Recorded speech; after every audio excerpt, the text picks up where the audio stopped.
अस्सलामुअलैकुम वरहमतुल्लाहि वबरकातुहू। आज के लेक्चर में हम बूलियन अलजेब्रा के बारे में कुछ बात करेंगे। लास्ट टाइम भी बूलियन अलजेब्रा के बारे में कुछ थोड़ी सी बात की। लेट से हम पहले उसको रिवाइज़ कर लेते हैं। सबसे पहले बूलियन अलजेब्रा जो है is a branch of mathematics which represents and simplify logic और डिजिटल सर्किट्स। इस पर आपसे लास्ट टाइम बात की थी कि डिजिटल लॉजिक गेट्स और गेट से मिला के जो सर्किट बनता है उसको कहते हैं डिजिटल सर्किट। तो एक से ज़्यादा गेट्स होंगे तो उसको हम जो है वो सर्किट कहेंगे। तो ये हमारे पास जो बूलियन अलजेब्रा है ये लॉजिक सर्किट्स को सिंप्लीफाई करने के लिए यूज़ होता है। बूलियन अलजेब्रा में एक variable is a symbol. Variable बुनियादी तौर पे कुछ सिंबल है, कुछ चीज़ है जिसको हम यूज़ करते हैं टू रिप्रेजेंट एन एक्शन, किसी एक्शन को रिप्रेजेंट करने के लिए, किसी कंडीशन को और डाटा को। A single variable can only have value 1 or 0। ये बहुत भी इम्पॉर्टेंट है कि आप इस चीज़ को ध्यान में रखें कि एक सिंगल वेरिएबल के अंदर क्या वैल्यू हो सकती है। तो मैक्सिमम वैल्यू उसकी 0 या 1, कोई एक। इसी बुनियाद पे हम जब ट्रूथ टेबल्स बनाते हैं गेट्स के अंदर, आपने देखा, तो हम फिर जितने वेरिएबल्स हैं, 2 वेरिएबल थे, तो हम उसके तमाम पॉसिबल कम्बिनेशंस लिखते हैं कि ज़ाहिर है एक वेरिएबल की वैल्यू 0 हो सकती है, 1 हो सकती है। तो फिर पॉसिबिलिटी क्या बनती है कि जब हम एक वेरिएबल की वैल्यू 0 रखते हैं और दूसरे की भी 0 लेते हैं, ये एक पॉसिबिलिटी आ जाती है। और दूसरी पॉसिबिलिटी ये आ जाएगी कि हम एक की 0 रहें और दूसरे की वैल्यू 1 कर लें। तीसरी पॉसिबिलिटी ये थी कि हम पहले की वैल्यू 1 कर लें और दूसरी की वैल्यू 0 कर लें। और चौथी पॉसिबिलिटी ये थी कि दोनों वेरिएबल्स की वैल्यू 1 कर लें। इसी तरीके से आउटपुट भी 0 या 1 ही होगी। तो ये चीज़ जो है इसको क्लियर होना चाहिए कि आउटपुट भी हमेशा 0 या 1 की फॉर्म में होगी और इनपुट जो हम करते हैं तो वो वेरिएबल्स की वैल्यू 0 या 1 होती है। ठीक है। दूसरी चीज़, a complement represents the inverse of a variable and indicated with an over bar. Complement को कैसे शो करेंगे? तो कंप्लीमेंट को बार के ज़रिए से शो करेंगे। ऊपर बार होगा, ओवर बार का मतलब है कि उस वेरिएबल के ऊपर बार होगा। The complement of A is A bar. ठीक है। तो ए एक वेरिएबल है तो ए बार उसका कंप्लीमेंट है। इसी तरीके से एक टर्मिनोलॉजी यूज हो रही है लिटरल। तो लिटरल इज अ वेरिएबल और इट्स कंप्लीमेंट। किसी एक वेरिएबल को या आप जो है उसको लिटरल बोलते हैं। मसलन एक इक्वेशन है आपके पास, एक्सप्रेशन है, बूलियन एक्सप्रेशन, उसके अंदर 3 वेरिएबल्स यूज हो रहे हैं। ठीक है। और उसके अंदर 2 टर्म्स हैं। तो पहली टर्म में उसके अंदर लिखा हुआ, लेट से ए लिखा हुआ और साथ बी बार लिखा हुआ है। तो हम ए को एक लिटरल बोल रहे हैं और बी बार को दूसरा लिटरल। तो ये ए 2 लिटरल से एक टर्म बन रही है। फिर इसी तरीके से आगे जो दूसरी टर्म होगी उसके अंदर भी ज़रा ये 2 वेरिएबल ही यूज़ हो रही हैं, 3 यूज़ हो रहे हैं। तो आपने वहाँ पे ए बार लिखा हुआ है, साथ बी लिखा हुआ है, साथ सी बार लिखा हुआ है। तो ज़ाहिर इसमें 3 वेरिएबल्स तो हैं और वेरिएबल्स ए बी सी होते हैं। अब ए बार है तो हम उसको क्या बोल रहे हैं? लिटरल। तो ए बार एक लिटरल हो गया, बी दूसरा लिटरल हो गया और सी जो है सी बार तीसरा लिटरल हो गया। तो 3 लिटरल से मिला के एक टर्म बनी। ठीक है। तो कहने का मतलब है कि जो एक्सप्रेशन होती है उसके अंदर जो ए या ए बार, बी या बी बार जो भी लिखा होता है, उस एक चीज़ को हम लिटरल बोल रहे हैं। तो लिटरल इज़ अ वेरिएबल, एक वेरिएबल है या उसका कंप्लीमेंट है जो किसी एक्सप्रेशन में इस्तेमाल हो रहा है। Multiplication is equal to and operation. ये आपको बात लास्ट टाइम भी इस पर ज़्यादा जोर दिया था कि मल्टीप्लिकेशन आम अलजेब्रा में होती है। बूलियन में शो मल्टीप्लिकेशन को हम कर रहे हैं एंड ऑपरेशन के पैरेलली। ठीक है। तो product literals, the product of literals form a product term. तो वो 2-3 लिटरल्स का जो प्रोडक्ट होगा वो प्रोडक्ट टर्म जनरेट करेगा और the product term will be 1। अब प्रोडक्ट टर्म की वैल्यू 1 कब होगी? If and only if the literals are 1। जब तमाम उसके अंदर लिटरल्स हैं तो उनकी वैल्यू 1 होगी। तो ठीक, इसका ये मतलब नहीं है कि ए बार है तो उसकी ए बार की वैल्यू 1, ए बार की वैल्यू 1 है, ए की वैल्यू 0 है। तो ए की वैल्यू 0, ए बार की वैल्यू 1, क्योंकि वो उसका कंप्लीमेंट है। अब ए बार की वैल्यू भी 1 आ गई, बी की वैल्यू भी। तो जब आपके पास ट्रूथ टेबल होता है और ट्रूथ टेबल के अंदर जो है मुख्तलिफ जो वेरिएबल्स हैं उनकी वैल्यूज़ हैं, उन वैल्यूज़ के लिहाज से आप उसको ये बताते हैं कि इसकी आउटपुट 1 आएगी या 0 आएगी। तो एंड जो हो रहे होते हैं उसमें सब सारे जब लिटरल्स 1 हैं तो फिर वो आउटपुट 1 होती है। और एडिशन इज इक्वल टू और ऑपरेशन, प्लस का साइन यूज़ हो रहा है, तो प्लस का साइन जब यूज़ करेंगे तो इसका मतलब एडिशन नहीं है और ऑपरेशन है। The addition of literals forms a sum term and the sum term will be zero if and only if all the literals are zero. तो सम टर्म जो है, सम जो टर्म होगी उसकी वैल्यू ज़ीरो उस वक्त आएगी जब तमाम लिटरल्स की वैल्यू ज़ीरो होगी। बहरहाल अब इसके रूल्स में सबसे पहले है commutative law. Commutative law are applied to addition and multiplication, यानी बूलियन अलजेब्रा के अंदर जिस चीज़ को हमने एडिशन का है और जिसको हमने मल्टीप्लिकेशन का है, दोनों के लिए कम्यूटेटिव लॉ यूज़ होता है। For addition the commutative law states, addition के लिए कम्यूटेटिव लॉ क्या है? In term of results, results के लिहाज से the order in which variables are ORed make no difference, यानी उनका जो रिज़ल्ट बनता है, एक आउटपुट आती है, तो अगर उन वेरिएबल्स का जो ऑर्डर है, तरतीब है, जिस तरतीब से वो लिखे हुए हैं उससे कोई फ़र्क नहीं पड़ता। मसलन आप ए को बी में ऐड करें या बी को ए में ऐड करें, उससे कोई फ़र्क नहीं पड़ेगा। इसको कहते हैं commutative law.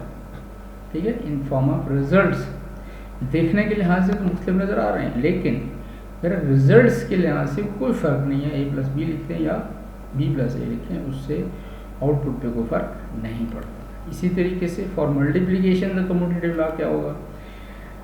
In term of results the order in which variables are ANDed makes no difference, इसमें भी कोई फ़र्क नहीं पड़ेगा।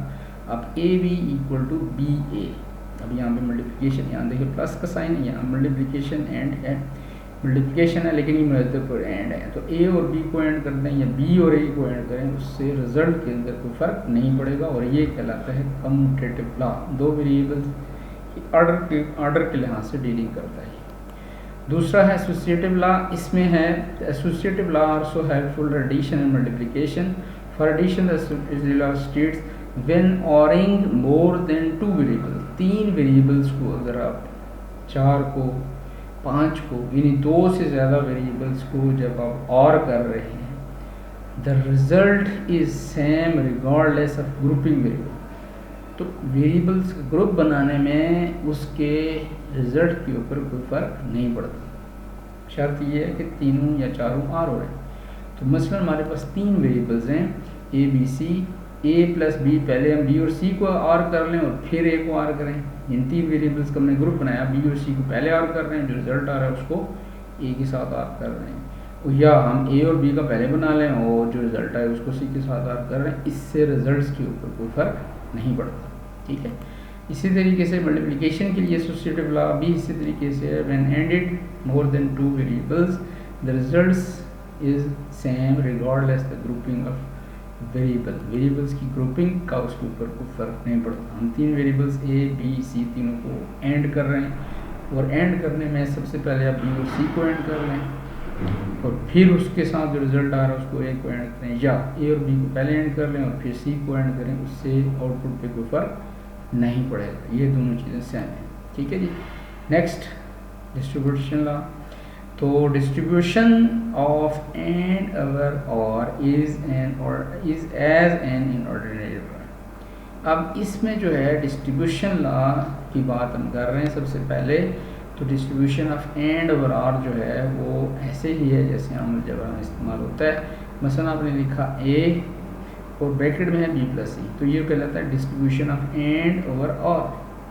तो इसका रिजल्ट आम अलजेब्रा में ऐसे ही है कि ए को बी के साथ मल्टीप्लाई करते हैं प्लस बी को ए को सी के साथ, सॉरी यहाँ ए को सी के साथ, तो ये जो है दोनों चीज़ें सेम हो जाएंगी। ए मल्टीप्लाई बी बराबर होगा ए मल्टीप्लाई बाय सी। इसको मैं शो कर देता हूँ ताकि कन्फ्यूजन क्लियर हो जाएगी। ऐसे ठीक है। तो ए प्लस बी जो है A into B plus C बराबर होता है A B plus A into C. तो ये हम ऐसे करते हैं, हमारे पास x था और यहाँ पे y और z है, तो हम x को पहले y के साथ मल्टीप्लाई करेंगे, फिर पास x को ही z के साथ मल्टीप्लाई करते हैं। ठीक है, तो ये जो है distribution of and over or है। अब दूसरा distribution of or over and is unique for Boolean algebra. अब अलजेब्रा में ये तो होता है, लेकिन ये वाला रूल नहीं होता ही नहीं है।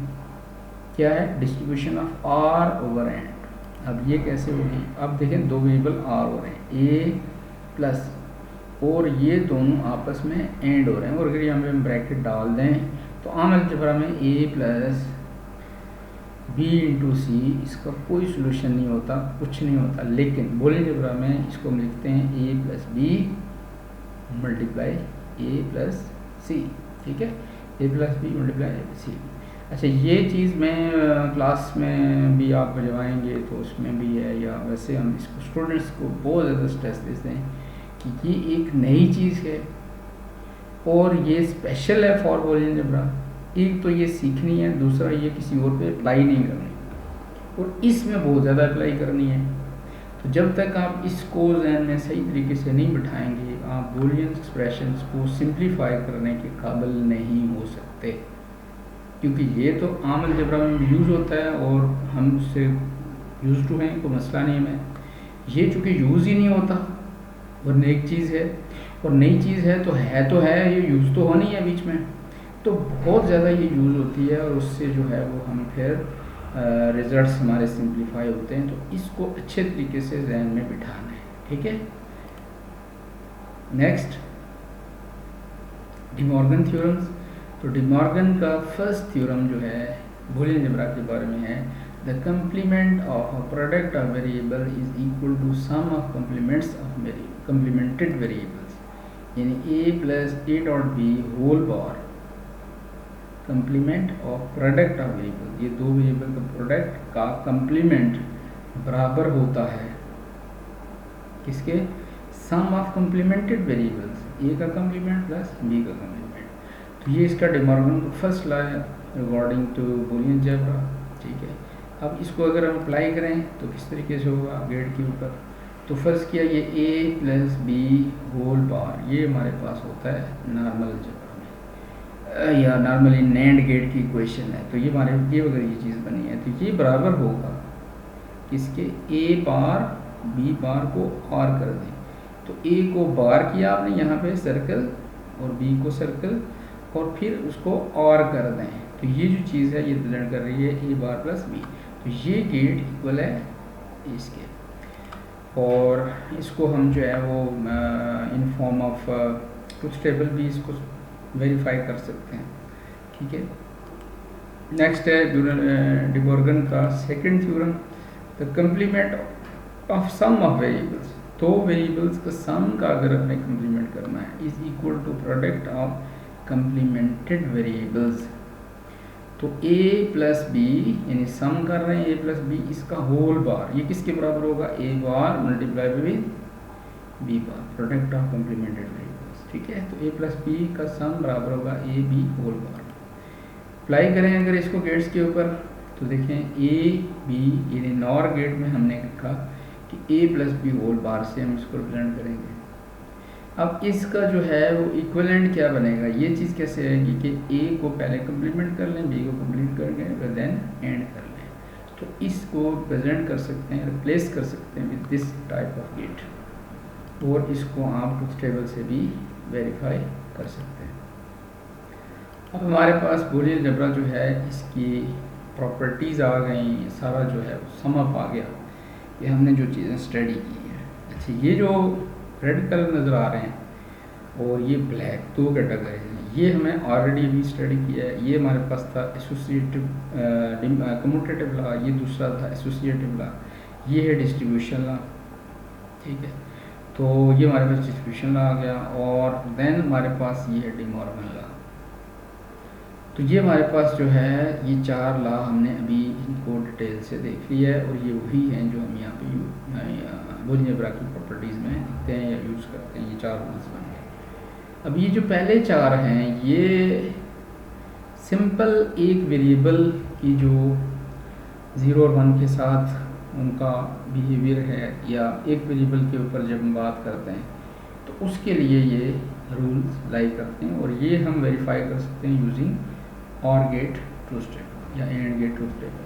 तो AND gate A AND with AND A को अगर ए के साथ ही एंड करेंगे, यानी ये दो इनपुट्स हैं आपके पास, दोनों को आप कॉमन कर लें और एक ए इनपुट दे दें, तो उसका रिजल्ट भी ए ही होगा, यानी उससे रिजल्ट के ऊपर फर्क नहीं पड़ेगा। अगर ए को ए बार के साथ आप एंड करेंगे तो रिजल्ट ज़ीरो ही होगा, रिगार्डलेस आप ए की वैल्यू जो भी रखें, जो वैल्यू ए की रखेंगे उसका जवाब ज़ीरो आएगा। इसको आप ऐसे देख सकते हैं कि अगर ए की वैल्यू ज़ीरो है तो ज़ाहिर है एक वैल्यू ज़ीरो आ गई, जब दो एंड गेट की आउटपुट उसी वक्त वन होती है जब सारी वैल्यू वन होगी, तो ए की वैल्यू ज़ीरो है तो ज़ाहिर है रिजल्ट तो ज़ीरो ही होगा। अब ए की वन है तो एट द सेम टाइम ए बार की ज़ीरो हो जाएगी, तो यहाँ फिर एक ज़ीरो इन्वॉल्व हो गया, तो जब ये भी ज़ीरो इन्वॉल्व हो गया तो इसके अंदर आउटपुट हमें पास क्या आएगी, ज़ीरो। तो एक ज़ीरो और एक वन को जब भी हम एंड करेंगे तो हमारे पास रिजल्ट ज़ीरो आता है। ये तो क्लियर है कि एक ज़ीरो आ गया, साथ बेशक अब ज़ीरो करें वन करें रिजल्ट ज़ीरो ही होगा। इसी तरीके से एंड के केस में अगर हम वन को ए के साथ एंड करेंगे तो हमारे पास रिजल्ट ए वाला होगा। इसको कैसे देख सकते हैं कि मसलन ए की वैल्यू ज़ीरो करते हैं तो हमारे पास वन को एंड किया ज़ीरो तो हमारे पास ज़ीरो रिजल्ट आया, तो ए की वैल्यू ज़ीरो थी तो हमारे पास आउटपुट भी ज़ीरो है। ए की वैल्यू वन कर दें तो वन को वन के साथ एंड करेंगे आउटपुट वन आएगा, यानी जो वैल्यू हमने ए की रखी उसी तरह का रिजल्ट जनरेट हो रहा है। तो इसको हम कह सकते हैं वन को अगर ए के साथ एंड करें तो हमारे पास जो रिजल्ट है वो ए आएगा, ठीक है। तो ये जो है ये ऑर गेट एंड गेट, और ऑर गेट में आप A plus A equal to A है, ये तो सिंपल है, A plus A bar equal to one. कैसे कि इसमें कोई एक वैल्यू वन हो जाती है, मसलन ए की ज़ीरो रखें तो ए बार वन हो जाएगा, ए की वैल्यू वन रखें तो ये ऑलरेडी वन हो गया और दूसरा बेशक ज़ीरो होता रहे आउटपुट वन ही होगी, तो A plus A bar equal to one होता है। Zero plus A equal to A है, इसको देख लें, जब ज़ीरो है ए की वैल्यू ज़ीरो रखते हैं तो ज़ीरो ज़ीरो दोनों ज़ीरो हैं तो आउटपुट भी ज़ीरो।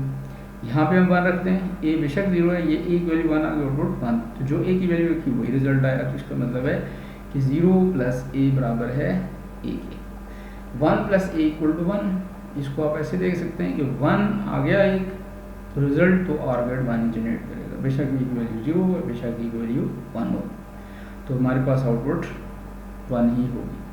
तो ये जो है चार रूल्स आर के और चार एंड के, ये सिंपल ट्रूथ टेबल से वेरीफाई हो सकते हैं, और ये चार जो हैं वो प्रॉपर्टीज़ हैं जिनको हमने ऑलरेडी डिस्कस किया। ये जो चीज़ें हमने स्टडी की हैं ये सारा जो है बूलियन अलजेब्रा कहलाता है, और यही रूल्स यूज़ करके हम फिर बूलियन एक्सप्रेशन को सिंप्लीफाई करते हैं। नेक्स्ट टाइम हम देखेंगे बूलियन एक्सप्रेशन क्या होती है, कितनी तरह की होती है, और फिर सिंप्लीफाई करने के मेथड जो हैं वो हम स्टडी करेंगे। अस्सलामु अलैकुम वरहमतुल्लाहि वबरकातुहू।